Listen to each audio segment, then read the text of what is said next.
포천 한마음교회 박구연입니다. 저는 부유한 환경에서 자랐지만 감사할 줄 몰랐고 누구와도 제대로 소통하지 못해 외로웠습니다. 나름 사는 의미를 찾아보려고 했지만 점점 모든 것이 어그러지고 힘들어지기만 해서 상처와 원망으로 시간을 보냈어요. 하지만 부활하신 예수님을 만나고 하나님의 참 사랑을 통해 감사와 기쁨으로 살아가게 된 이야기를 나누고자 합니다. 저는 세상에서 보기에 남부러울 것 없는 가정에서 자랐는데요. 한마디로 부와 명예를 다 가진 집이었어요. 부모님이나 가까운 친척분들까지 전부 사자가 붙은 직업이셨기 때문에 의사, 변호사가 대단한 직업이라고 생각해 본 적이 없었거든요. 경제적으로도 부족했던 적이 없었어요. 워낙 새로운 것에 관심이 많으셨던 아빠는 처음 나온 국산차를 시작해서 모델이 새로 바뀔 때마다 차를 바꾸셨고 온갖 전자기기도 가장 좋은 브랜드로 갖추셨던 것 같아요. 주변 친구들도 전부 비슷한 환경이었기 때문에 제 환경이 일반적인 줄 알았고 가난이라는 환경이나 회사원이라는 직업군을 책에서 처음 접했을 정도였습니다. 그럼에도 저는 어느 순간부터 하루하루가 참 무섭고 힘이 들었어요. 초등학교 일기장에 온통 죽고 싶다는 말만 있을 정도로요. 가족들은 서로 격려하고 사랑하기보다는 각자의 삶이 우선이었고 칭찬보다는 질책이 많았습니다. 제가 어렸을 때부터 가장 많이 들었던 말은 넌 참 융통성이 없다 한 말이었어요. 저는 하나를 가르쳐주면 딱 하나만 아는 아이였거든요. 요령도 없고 배우지 않으면 어떤 말을 해야 할지 어떻게 행동해야 하는지 잘 몰랐습니다. 나름 한다고 했어도 잘하지 못했기 때문에 혼이 많이 났어요. 그래도 노력한 건데 제 마음을 알아주지 않는 것 같다 억울해하기도 하고 원망도 많이 했습니다. 제가 유일하게 칭찬받았을 때는 혼자 알아서 무언가를 잘했을 때였어요. 조금이라도 칭찬을 받고 싶어서 무엇이든지 혼자 하게 되었고 혹여나 실수하는 것을 보이게 되면 혼날까봐 도움도 잘 청하지 못했습니다. 이렇게 무엇이든지 혼자 해버릇하니까 부모님과의 관계는 더 멀어졌어요. 점점 어렵고 불편해지기만 하더라고요. 밖에서 엄마를 만났는데 도대체 뭐라고 말을 해야 할지 몰라서 그냥 모르는 척 지나가 버린 적도 있었으니까요. 엄마는 인사조차 하지 않고 지나가 버린 제가 서운해서 혼을 내시는데 전 그런 엄마가 무섭고 원망스럽기만 했습니다. 다행히 공부는 잘하는 편이어서 선생님께는 예쁨을 받았지만 그것도 잘 받아들이지 못해서 선생님과도 친해지지 못했어요. 마음을 잘 열지도 못하고 친해지는 방법을 몰랐던 저는 친구들과의 관계도 어렵기만 했습니다. 중학교에 올라가서 이제는 정말 마음을 열고 친해져 보고 싶어서 한 번은 무리지어 다니는 친구들을 관찰해 본 적이 있어요. 친구들끼리 육두 섞어서 말하더라고요. 아, 막말을 하면 친해질 수 있구나 생각했죠. 그래서 그대로 해봤습니다. 당연히 따돌림을 받게 되었죠. 그 후로는 미움받지 않는 방법들을 습득해서 겉으로는 큰 문제가 없었지만 사람과의 관계는 정말 어렵기만 했고 오히려 혼자가 편했어요. 이런 제게 책은 참 소중한 존재였습니다. 책을 읽는 시간이 어찌나 재밌고 즐거운지 방학만 되면 밤을 새는 일이 허다했거든요. 그런데 나이가 들면 들수록 제가 접하게 되는 세상과 책 속의 세상은 조금 달랐습니다. 착한 사람들이 오히려 손해를 보고 접하는 뉴스들은 매일 끔찍하기만 했어요. 게다가 사람들은 배운 대로 살지 않더라고요. 규칙을 지키는 것을 우습게 여겼고 자신의 이익만을 위해 환경을 마구 파괴하기도 하고요. 가만히 보니 오래 살면 살수록 죄도 많이 짓게 되는 것 같은데 왜 오래 살고 싶어 하는지도 알 수 없었어요.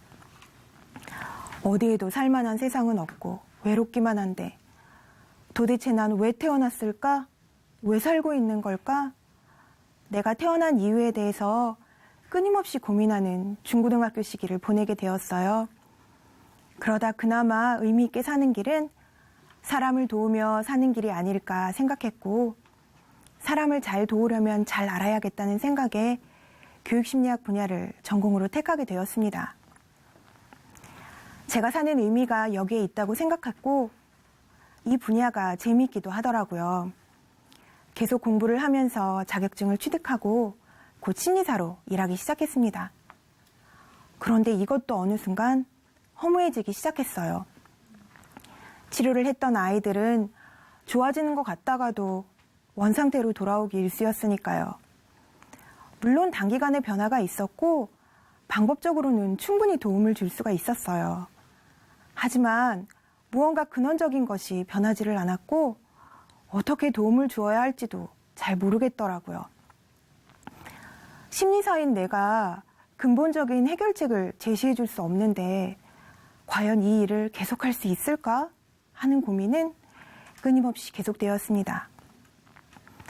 그리고 오랫동안 만나왔던 남자친구와도 헤어지게 되었어요. 처음 함께 있는 것이 편하고 좋았던 사람이었고 식장까지 잡아놓았었기 때문에 그 충격과 배신감은 매우 컸습니다.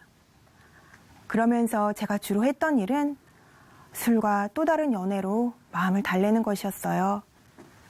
하지만 사랑도 일도 계속하고 있었던 학위 공부도 힘들고 벅차기만 했고 그 어디에서도 삶의 의미를 찾을 수가 없었습니다. 저에게는 힘든 일들이 계속해서 일어났는데요. 누구에게도 털어놓기 어려운 일들이 왜 나에게 계속 일어나는지 이해가 되지 않았어요. 상황도 마음도 너무 힘이 들어 하루하루 살아가는 게 싫어졌습니다. 매일 밤 온 동네를 돌아다니면서 저 좀 죽여주세요 하며 울었어요.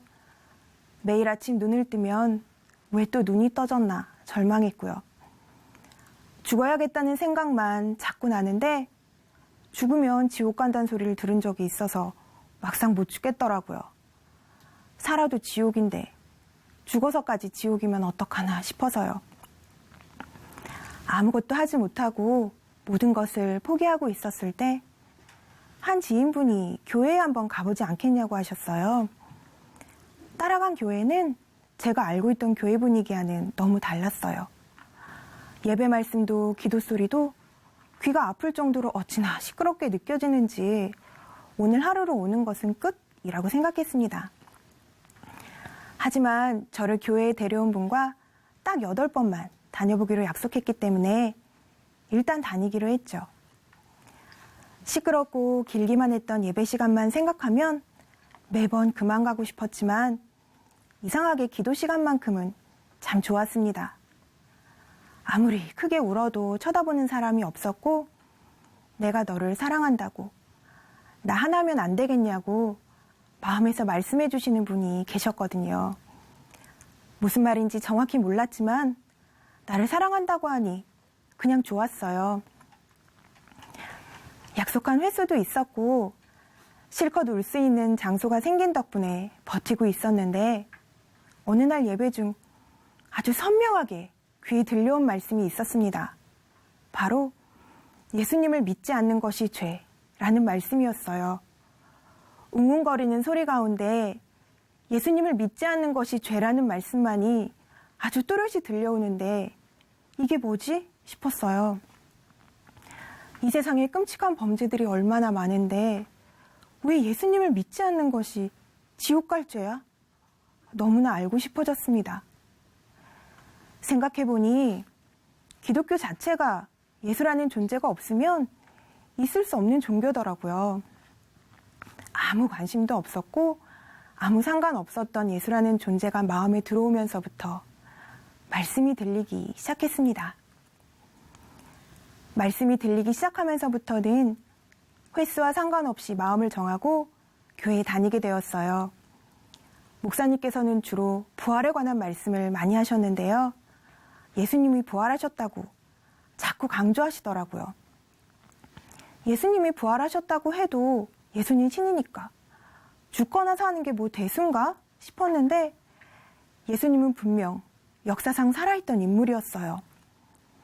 시험에 나오지는 않았지만 위인전이나 교과서에도 등장하는 실존 사람인데 이 예수가 하나님? 왜 당연히 신이라고 생각했던 거지? 처음 이런 의문이 생겼습니다. 아무리 고민해봐도 인간 예수를 하나님이라고 말할 수 있는 이유는 부활밖에 없었어요. 부활하신 것이 사실이 아니라면 2000년 이상 계속되어 온 이 기독교가 예수님을 믿는다며 순교한 사람들이 그리고 지금도 믿고 있는 많은 사람들이 다 미쳤다고밖에 할 수 없는데 그러기엔 너무나 오랜 시간 동안 많은 사람들이 믿고 있었습니다.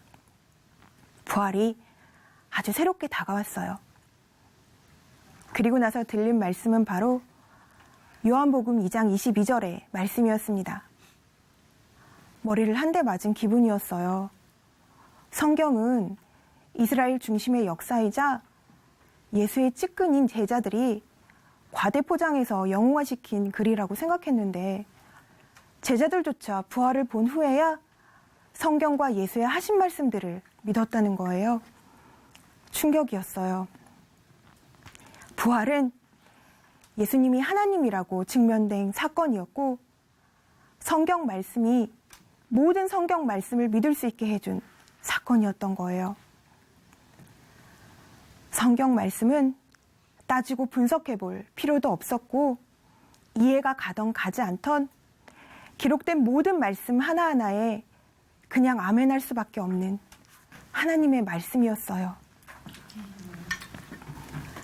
내가 내 삶의 주인이고 내가 하나님인 것이 당연했는데 다시 살아나신 예수님이 하나님이시고 내 주인이시라고 기록되어 있었어요. 순간 모든 의문이 사라지는 기분이었습니다. 매일같이 벌어지는 범죄들, 살면 살수록 짓게 되는 많은 죄들, 이 모든 것의 원인은 다 내가 주인이었기 때문이었어요. 무엇보다 제가 사랑과의 관계가 불편하고 어려웠던 이유는 그리고 사랑받고 싶어서 너무 외롭고 힘들었던 이유는 모두 예수님을 믿지 않았기 때문이었습니다. 머리가 맑아지면서 마음에서는 통곡이 터질 것 같았어요. 그 누구의 탓도 아니었던 거예요. 저는 내 생각대로 되지 않으면 금방 상처받았고 내 멋대로, 내 기준대로 판단 정죄하면서 모두를 원망하곤 했던 나만 아는 내가 주인인 괴물이었어요. 그런데 이런 저를 위해 예수님이 십자가에서 죽으셨어요. 나를 만드신 아버지 하나님은 내 죄를 대신 예수님께 지게 하셨고 예수님은 이런 저와 함께하고 싶으셔서 그리고 나의 주인 되기 위해서 그 고통을 기꺼이 감당하셨던 거예요. 예수님을 십자가에 못 박은 사람이 바로 저였습니다. 예수님을 믿지 않고 내가 주인 되어 사는 것은 너무 무섭고 마땅히 지옥 갈 죄였습니다. 그 죄가 무엇인지 선명히 알아지는 순간 어떡하냐고, 어떻게 해야 하냐고 통곡이 터졌어요. 그리고 하나님께 너무 잘못했다고 용서해달라고 엎드렸습니다. 저는 사랑받고 있었던 거예요. 그것도 아주 넘치게. 헤아릴 수도 없는 창조주의 사랑에 계속 눈물이 쏟아졌습니다. 내가 너를 사랑한다고 나 하나면 안 되겠냐는 그분의 음성을 드디어 제대로 알아들을 수 있었어요. 하나님, 당신 한 분이면 됩니다. 예수님, 저의 주인 되어주세요. 당신이 저의 주인 되어주신 것 하나만으로 충분합니다.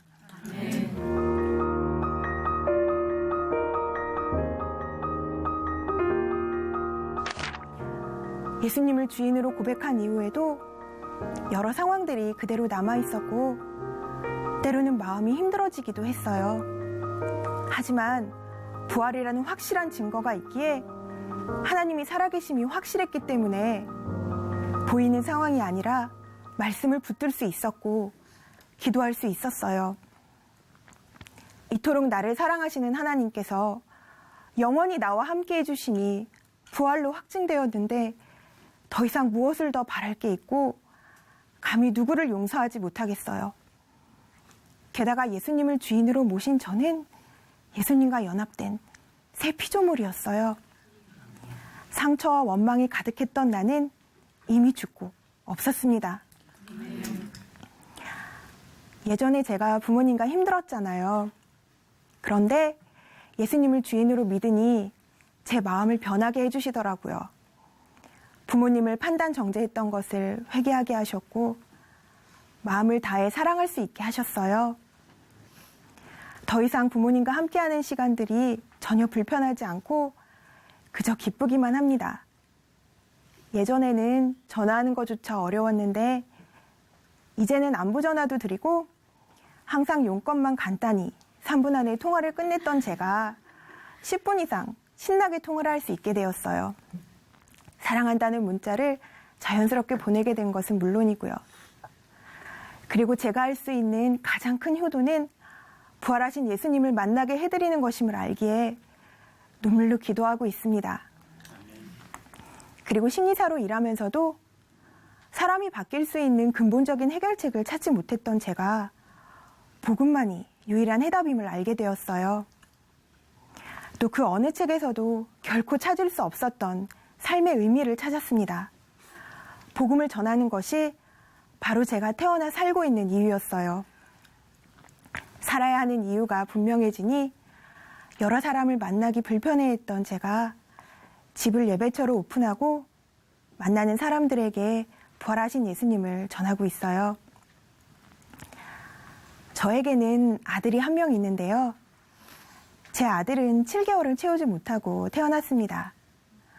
빨리 태어나는 것이 얼마나 위험한지 전혀 모르고 있었는데 하루하루 생가사를 왔다 갔다 하는 아이의 모습을 보니 너무 마음이 찢어졌어요.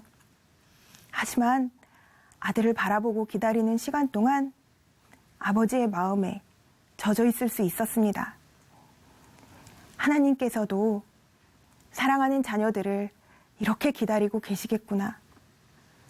하루가 천년같이, 천년이 하루같이 나도 이렇게 기다리셨겠구나. 이렇게 간절하고 아픈 마음을 알게 되니 고통스럽기만 했었던 지난 순간들조차도 하나님께서 나와 함께 하셨다는 것이 알아졌어요. 그저 감사와 회개만 나왔습니다. 그리고 한 영혼이 주께 돌아오기를 어떤 마음으로 기다리고 계실지 보이니까 제가 아는 모든 사람들이 부활하신 예수님을 믿고 천국에서 만나길 더욱 기도하게 됩니다. 지금은 남편과 함께 예수님으로 하나 된 과정을 누리고 있는데요. 처음 만났을 때는 예수님을 믿지 못했던 남편이 이제는 믿음의 동역자가 되었어요. 누구보다 큰 확신으로 부활을 전하는 삶을 살고 있는데요. 남편과 한마음이라는 것이 얼마나 감사한지 몰라요. 때로는 싸움이 있어도 기도로 맡기고 말씀으로 대화하면서 하나님이 기뻐하시는 영혼 살리는 일에 초점을 맞추고 함께 달려가고 있습니다. 어떤 상황 안에서도 감사하게 하시고 함께하지 못했던 저를 함께하는 자로 만나주신 하나님, 그리고 사람을 사랑하는 자로 만들어주신 나의 주 예수님, 이렇게 넘치게 받은 사랑을 복음으로 계속 전하는 사람이 되겠습니다. 감사합니다.